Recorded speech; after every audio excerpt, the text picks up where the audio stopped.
just telling you how it is. You know, this is just the way things are. And so you kind of get a little discouraged, and your faith flickers.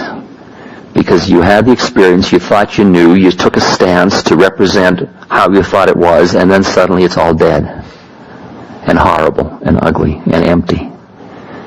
And your faith flickers, and you say, I've lost it. And at times when the faith flickers and you're part of an organization or a belief system or a technique, that's when you become more fanatic.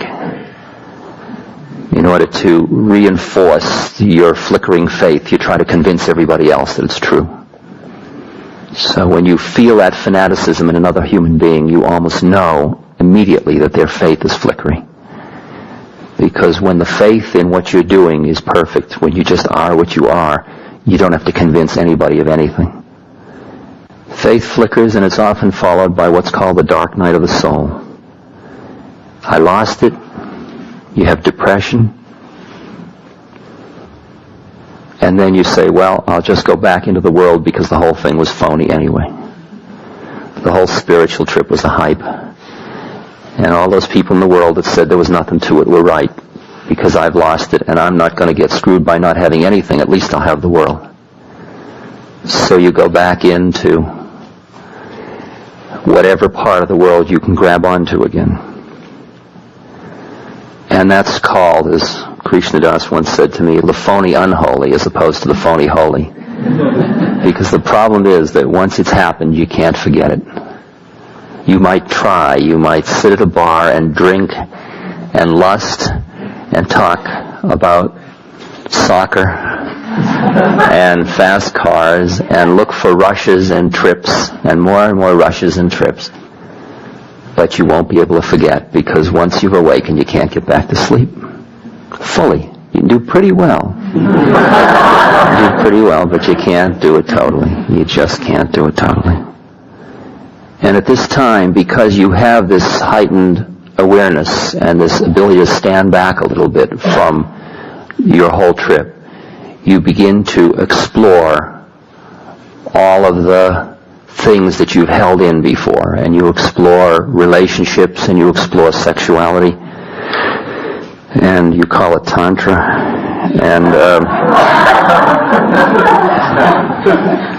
and you sort of see what you can get and what you can enjoy, and you come back much more into enjoying. You see, the problem was that a pendulum must swing, and when you first have the experience that awakens, then you read about the spiritual models, and you hear about them, and you buy them with your mind, because the Western intellect is so leading the heart that you tend to buy how you ought to be ahead of when you're there.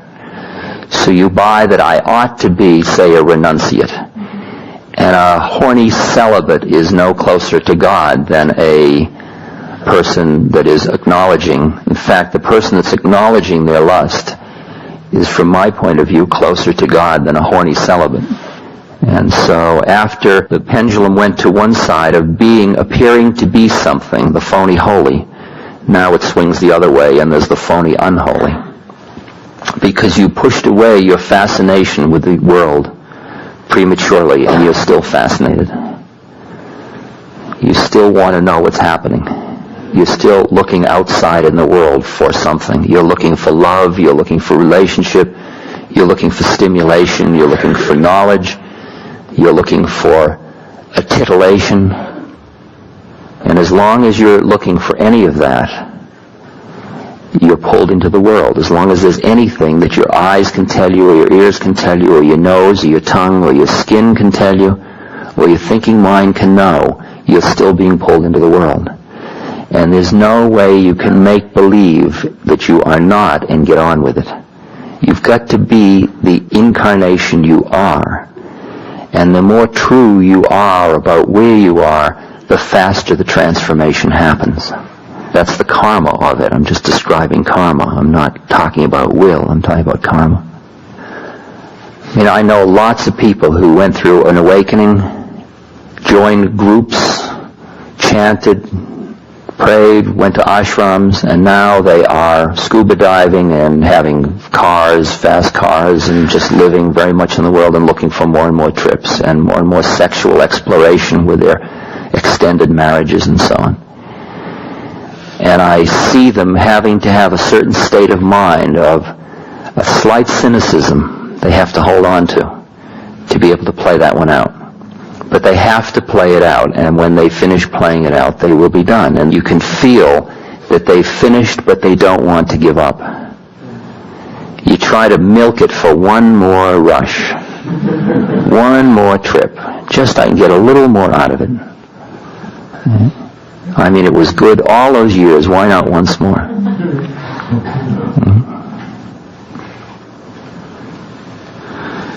And when the trips start to fall away, if you're like me, you get really feeling angry and depressed and gypped.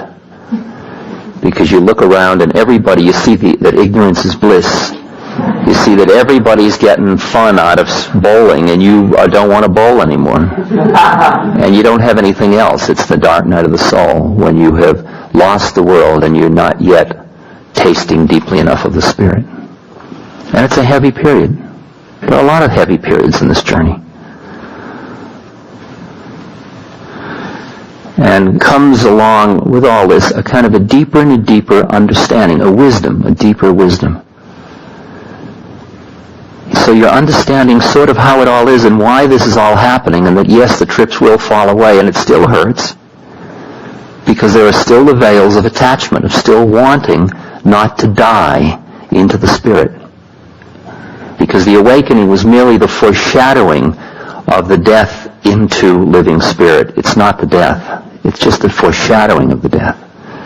I'm just describing to you the stages of dying into Spirit.